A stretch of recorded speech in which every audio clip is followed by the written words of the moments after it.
Meni so sistem zelo enostavno predstavljeni. Država more nekaj dobiti. Da javno zdravstvo je plus, če primerjamo recimo z kako Ameriko, kjer je kar težava to.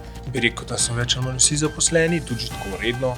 Tisti, ki niso, so se večinoma odločili, da niso. Ampak slišimo zgodbe, ko so ženske izgubile službo, ker so šle na porodniške, so prekinjeno imele potem zaposlitev zaradi tega. To je velik faktor. Ne? Zdaj Slovenija, povezovanje s tujimi državami, jaz mislim, da lahko uspešno furamo neko tako zunanjo politiko, je pa to pač neka lokalna.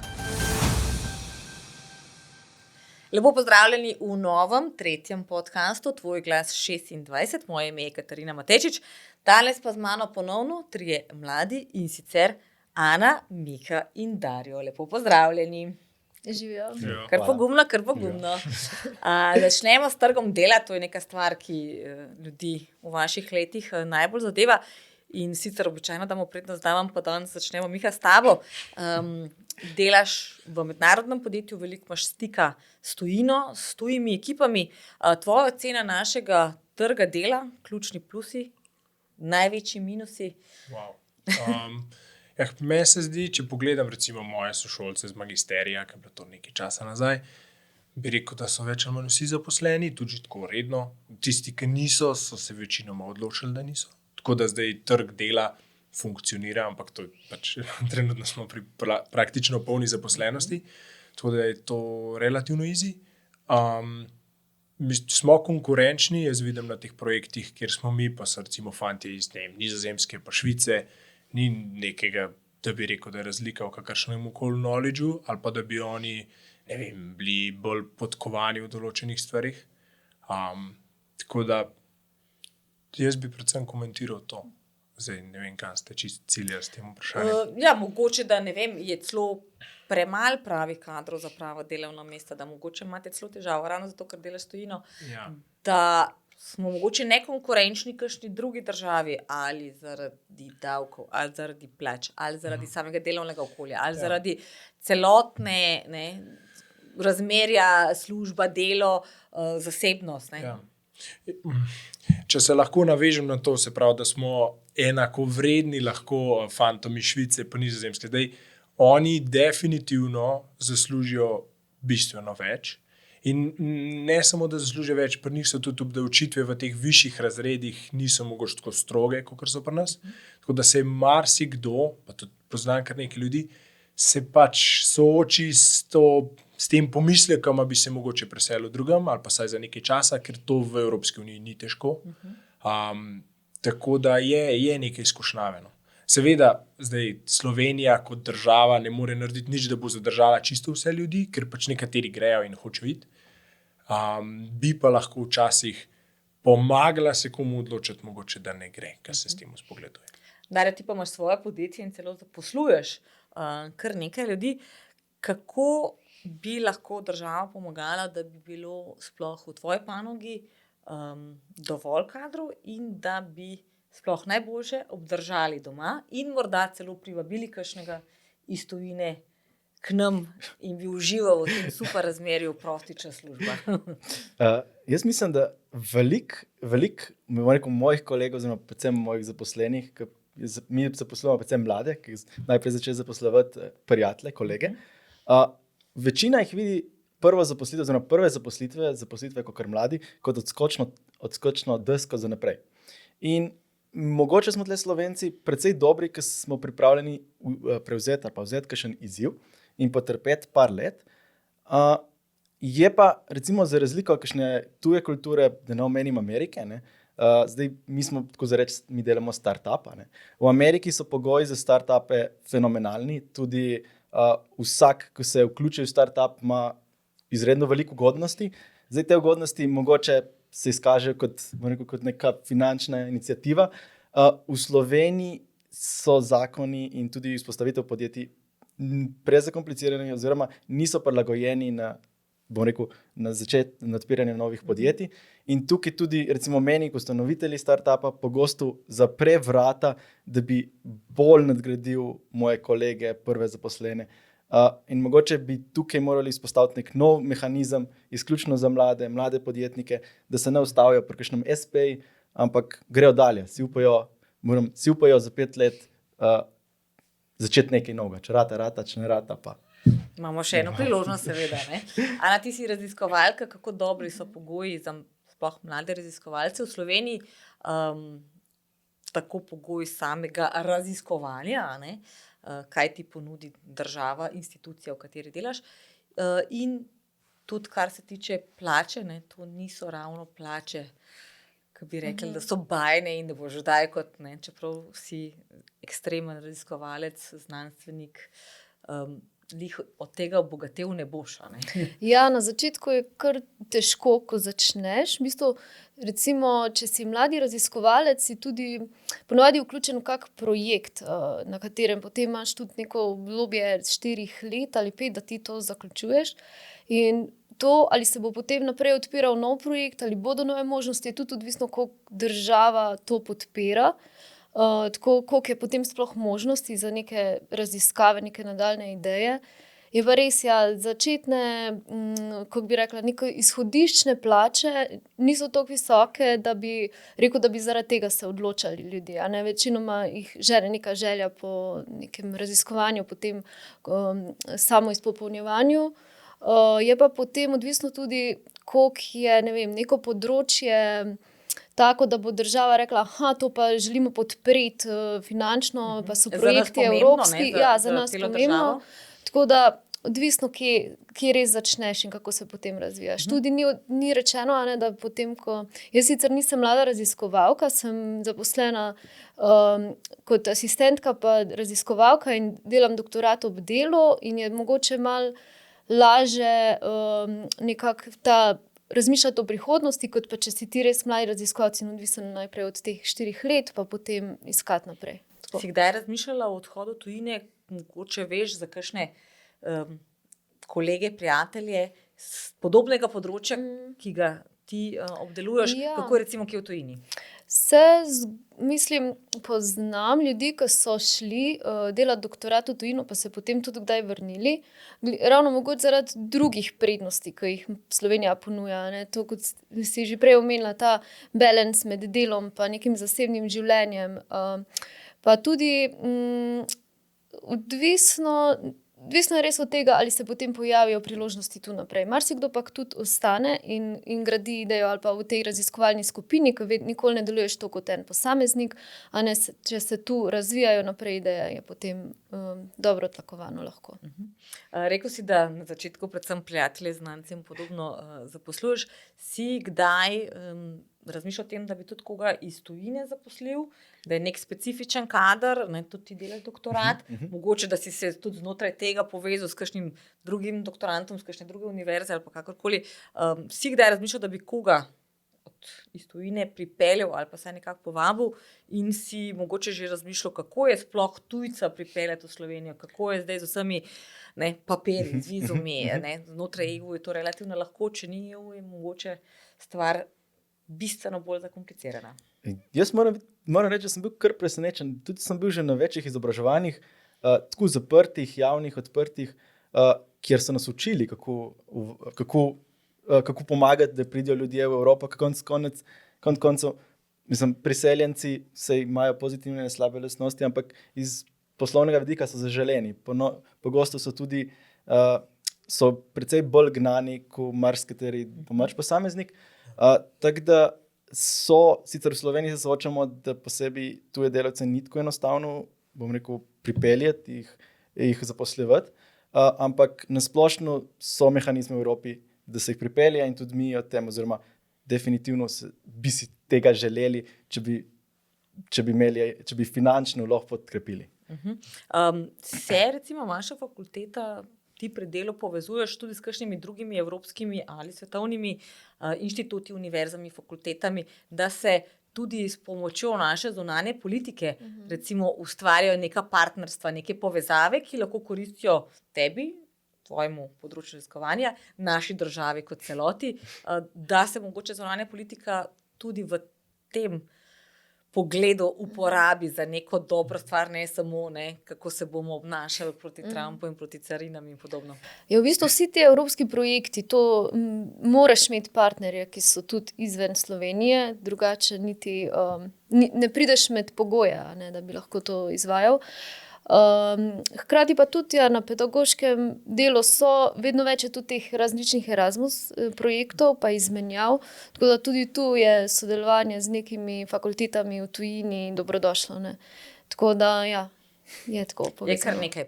Miha, ti delaš predvsej s tujino, ne samo z Evropo, imate podružnice oziroma hčerinske družbe in podobno po celem svetu.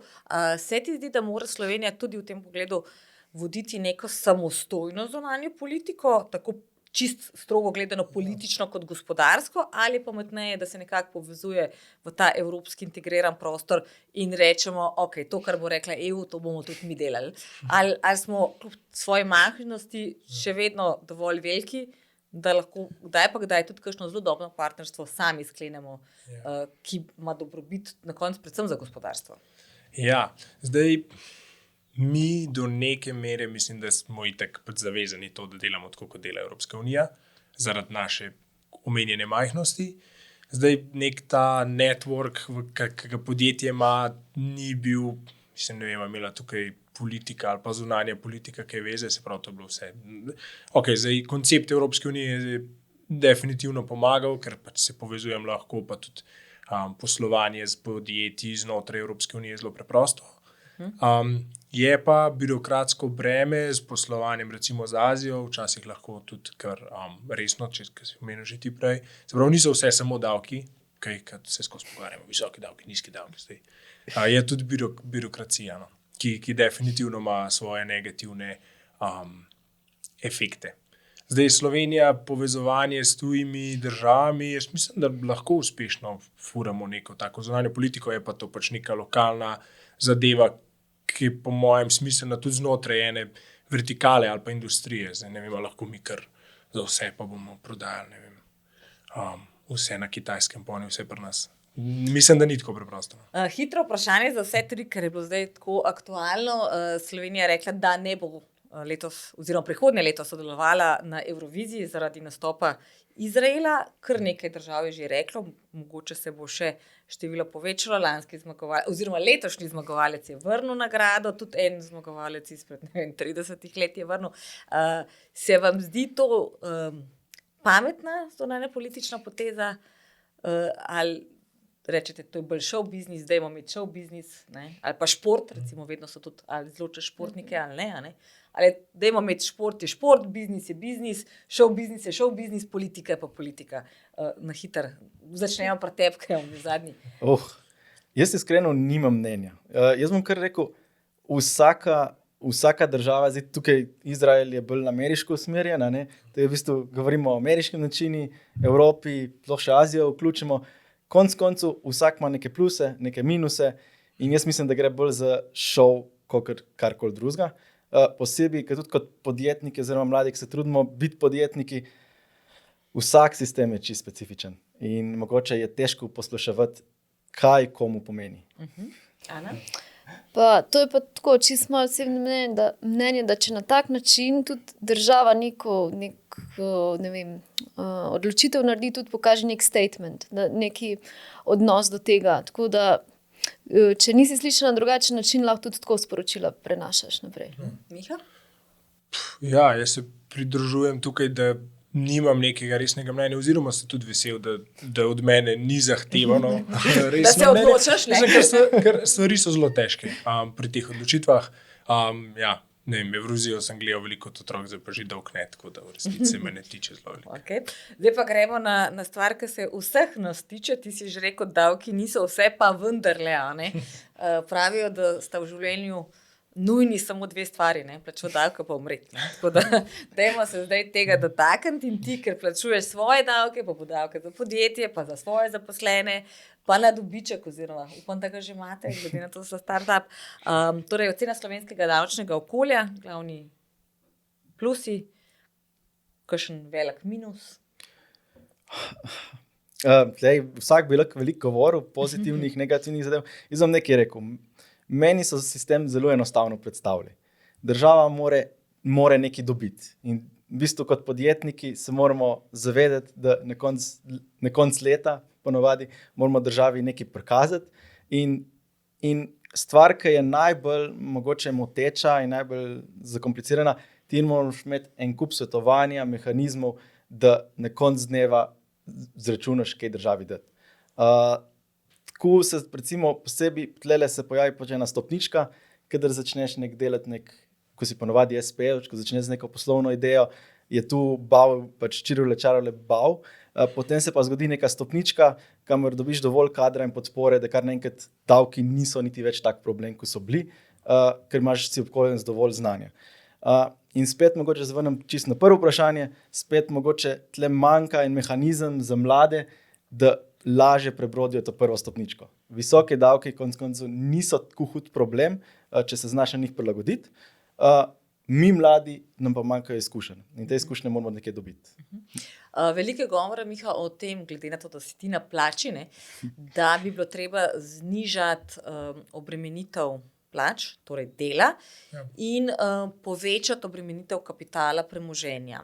Veliko je nekih primerjav s Hrvaško, tudi recimo z Srbijo, kjer je razlika bruto neto plače bistveno manjša.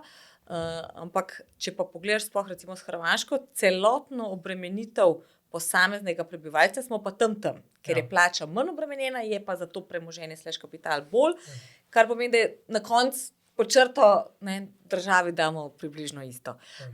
Se ti zdi, da je treba to razmerje kaj spremeniti, ali če na koncu pod črto itak plačamo isto, čisto vseeno, a gre z levega žepa ali gre z desnega?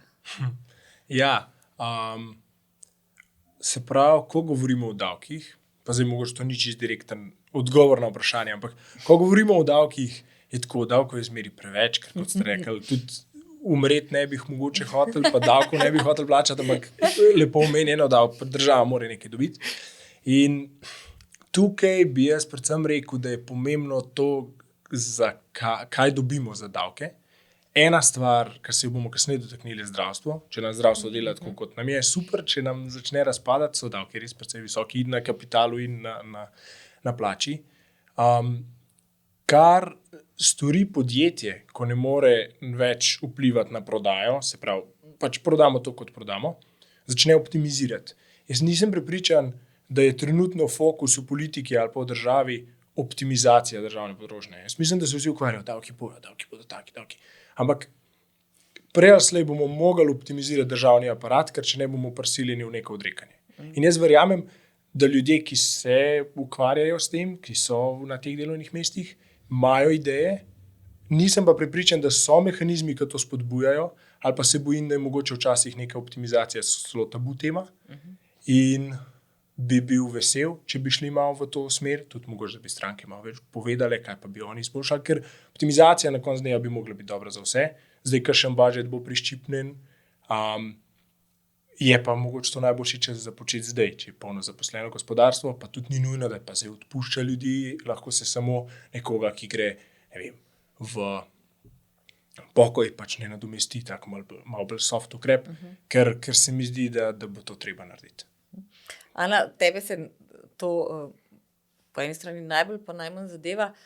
Torej, dve stvari, ki jih država predpiše. Torej, letos obvezna božičnica, si jo dobila, in zdaj predlog minimalna plača 1000 evrov, kar nekako naj bi vplivalo seveda posledično tudi na tvojo plačo. Se strinjaš s tem, da so te ukrepi na pol dekret? Torej, to tako je. Ja, prišlo je v bistvu dosti iznenada so te odločitve, ne? In tako, ja, ni neki, da bi lahko rekel, imel kako besedo pri tem, ne, v javnem sektorju. Tako to je odločitev in tako pride, tako da se strinjam. Ja. Se ti zdi, da če se bo minimalna plača dvignila na 1000 evrov, se bo tebi kaj poznalo, se potem sledi dvigi navzgor, ali se samo poravna, ker mi imamo zelo velik del ljudi, ki so, ne vem, še 50, 100 evrov, 200 evrov nad minimalno, tam je, ta piramida je zelo široka, ne? Potem gremo zelo hitro v špico. Se tebi kaj pozna, recimo, ko se minimalna plača dvigne? Ja, se poznajo te razlike, ali pa zdaj, ko je bila tudi izravnava teh plačnih razredov, tako da neki se poskuša regulirati, a ne. Se mi pa zdi, da je bolj potem ta težava, koliko ljudi je na minimalni plači, pa koliko je potem na več, a ne. Da se ta razkol med temi, ki dobijo res malo, pa tistimi nekega srednjega sloja ni več toliko velika, ne, je velik razkol med tistimi, ki imajo minimalno plačo v javnem sektorju ali pa da začnejo z nekimi temi nižjimi plačnimi razredi. Pa mogoče bi lahko se tudi kakšna ideja, kako vsaj na začetku, ko pričneš v nekih javnih sektorjih, da si mogoče v štartu, da imaš neko boljše izhodišče, ker kot ne vem, nekemu, morda se bomo kasneje tudi dotaknili, ampak kot kako si potem, ne vem, priti do stanovanja, ta stanovanjska problematika, s katero se tudi mladi dosti potem iščemo neke rešitve za temi začetnimi plačami, a ne, recimo ni mogoče dobiti nek kredit za nasploh nakup stanovanja ali pa tako naprej in si potem malo zaciklan kot mlad zaposlen v tem. Hitro vprašanje, si dobil božičnico in ali več od minimalne? Sem enako kot lansko leto in več. Aha. Pa ni bilo teh 639. Mislim, to je bil zdaj en del. Ja, ampak si več od tega dobil. Ja. Vi ste imeli težavo zaradi tega izplačila? V bistvu mislim, da ni obdavčena, tako da nismo imeli, smo z veseljem dali. Aha, okay. A bi tudi sicer dal? Ja, zaradi tega, ker pač mislim, da sem dolžen fantom poplačati. Okay. Gremo zdaj na zdravstvo in dolgotrajno skrbo, pa gremo k tebi, ker si ženska, pa rabiš mogoče še kakšnega zdravnika več. Tvoja ocena slovenskega zdravstva, zdravstvenega sistema, tvoje izkušnje, si imela kakšno izkušnjo, da si ali dobro ali slabo? Ja, mislim, da prvo, da javno zdravstvo je plus, če primerjamo recimo z kako Ameriko, kjer je kar težava to. Ima pa tudi minusa, ne, koliko je premalo kadra, da se potem tudi čakalne vrste so daljše in če želiš nek pregled ali pa da je neka akutna situacija, kar sem tudi jaz imela recimo, sem šla potem raje samo plačniško, da se ne zavlačuje in potem problem ni pač sploh več rešljiva. Ne. Tako da tu je pa potem minus, da ne moreš rešiti vseh stvari z takim zasičenim javnim zdravstvom, kot je pač mogoče zdaj. To se pravi, bi rekla, da je problem manjko kadra, pa je po moje to spet povezano malo z začetnimi kakimi plačami, pa tudi ne vem, koliko je zanimanje zdaj za študij ali pa koliko se pa mogoče iz tega kadra gre v tujino potem, ko doštudirajo, ko so zaposljivi, pa hkrati malo je težava še tudi ta razmerje med privatnim zdravstvom pa javnim zdravstvom. Potem marsikdo še potem privatno zraven deluje in zmanjšuje aktivnost v javnem in potem to vse se prelaga malo na ta ameriški sistem, da bo pa zdaj pač plačljivo. Miha, ti si kot smo rekli, v mednarodni firmi, to so običajno najbolj učinkovita podjetja, ne? Tvoja ocena učinkovitosti slovenskega zdravstvenega sistema, veliko govora o tem, o pomanjkanju kadrov, ampak ko pa pogledaš neko statistiko števila zdravnikov, pa v bistvu zelo raste. Zdaj se nekako bolj ugotavlja, da mogoče manjka tega podpornega osebja. Hkrati smo pa priča aferam, zgodbam, da naredi en zdravnik 1500 obravnav, toliko kot 9 njegovih kolegov v istem mesecu, pri čemer jih samo 10% naredi za svojega delodajalca, vseh ostalih 90% za zunanje izvajalce, ki ga očitno plačajo precej bolje. Tvoja ocena, kje je zdaj težava? Je to zdaj čisto primarno zdravstvo, je težava te neke dvoživke, je težava, da ni dovolj specialistov in da so čakalne vrste, potem grejo spet vsi na urgenco, pa se tam vse nakopiči. Je stvar sploh rešljiva? Stvar ziher je rešljiva. Mislim, kot neka mlada oseba, moja naloga, da sem pozitiven, da iščeš rešitve. Tako da ta odgovor je bil preprost, tisti drugi pa mogoče malo težji. Zdaj, teh upravljanje dela v službi in potem doma privatno nisem podrobno seznanjen, kako je opredeljeno. Zdaj mislim, da zavarovalnica določa kvote, koliko nečesa se naredi v bolnici. Zdaj se bom ponavljal, ampak jaz verjamem, tako kot pri davkih, verjamem, da neka optimizacija je ziher mogoča, pa da trenutno nismo sistem, ki se obremenjuje s tem. Verjamem, da so države v Evropski uniji, ki določene stvari furajo boljš, ker vedno nekdo dela kaj boljš in bi lahko Absolutno. pogledali druge prakse.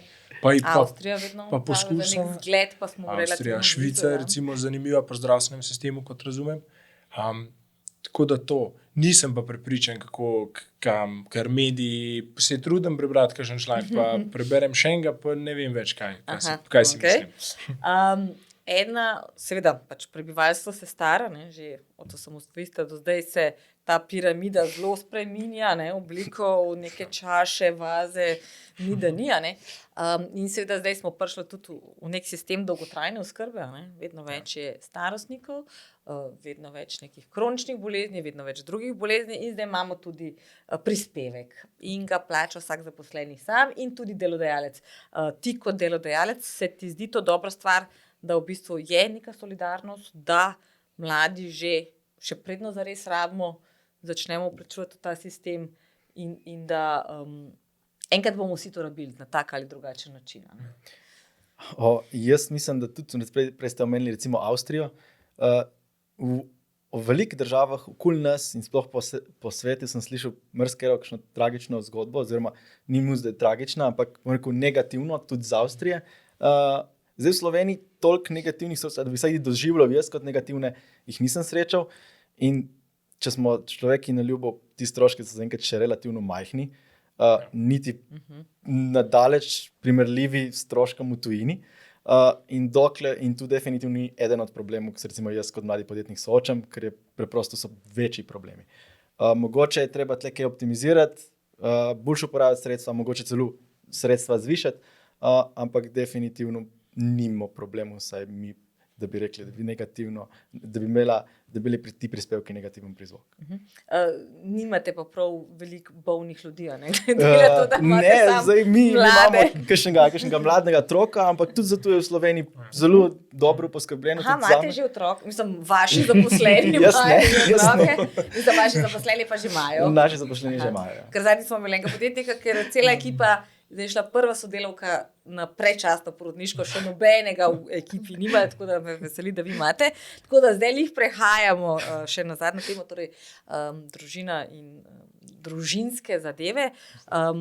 Imate kakšne posebne pogoje za recimo mlade družine, spodbujate, pravimo vsi pač slaba nataliteta, pozitiven imamo samo pri razred priseljevanja, ne zaradi novih rojstev. Imate kakšen poseben ukrep recimo za mlado družino, sodelavko, ki bo šla na porodniško, ali ne, ste mlado, fleksibilno podjetje?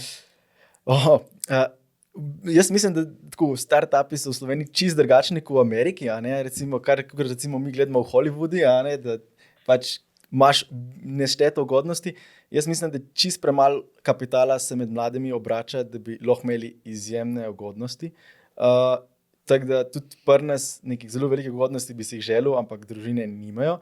Razen tega, da en velik plus biti slovenski startup je, da si domač, kmečki in tudi med sabo s kolegi si kmečki. In v bistvu, kar pri nas recimo velja, delo doma, kadarkoli, delo z družino, kadarkoli, to je v bistvu največji plus, ki ga imajo.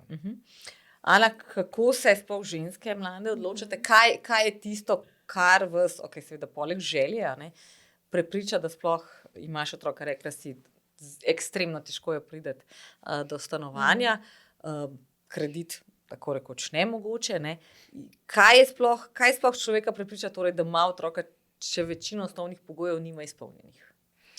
Ja, mogoče dodam tu še ta eno razmišljanje, kot nek raziskovalec ali pa nekdo, ko dela doktorat, ti je še to potem en pomislek, hitro, da dokončaš neko izobraževanje ali pa vseeno stopničko.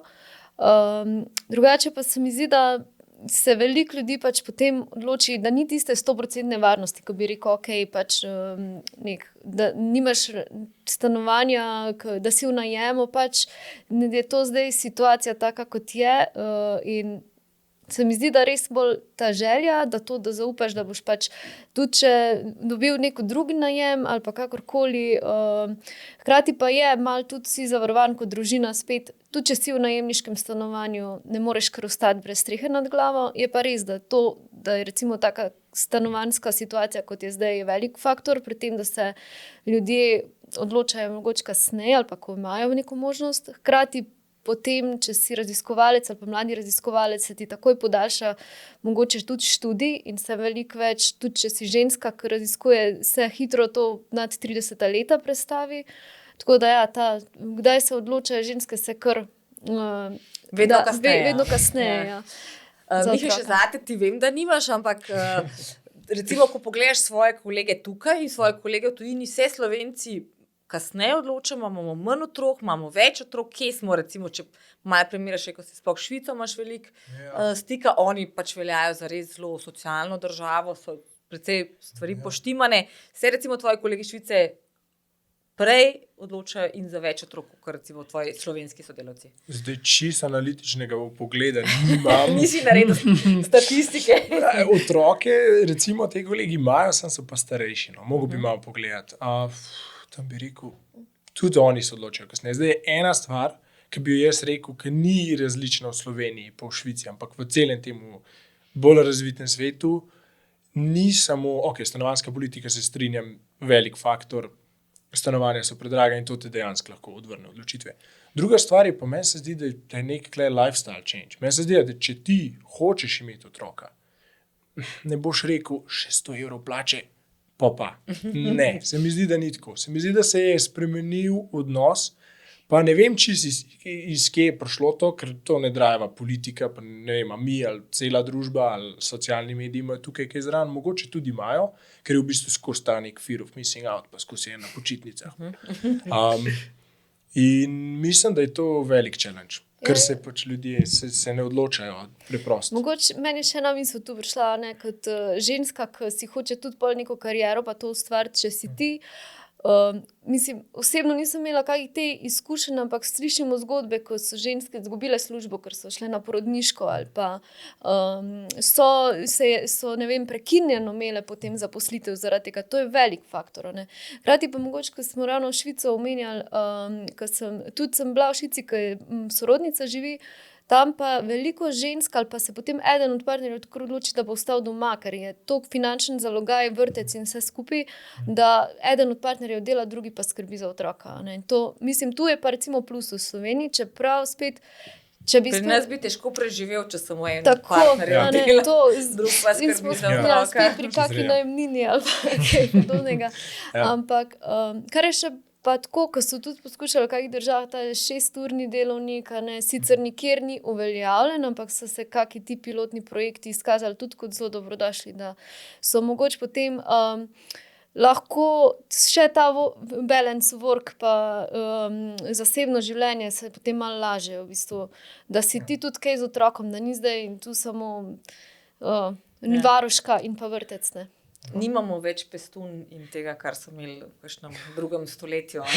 Ko so šli otroci že pri 6 letih v internat in podobno. Ne želimo več tega imeti. So v bistvu so prinašali dohodke, zdaj pa so stroški.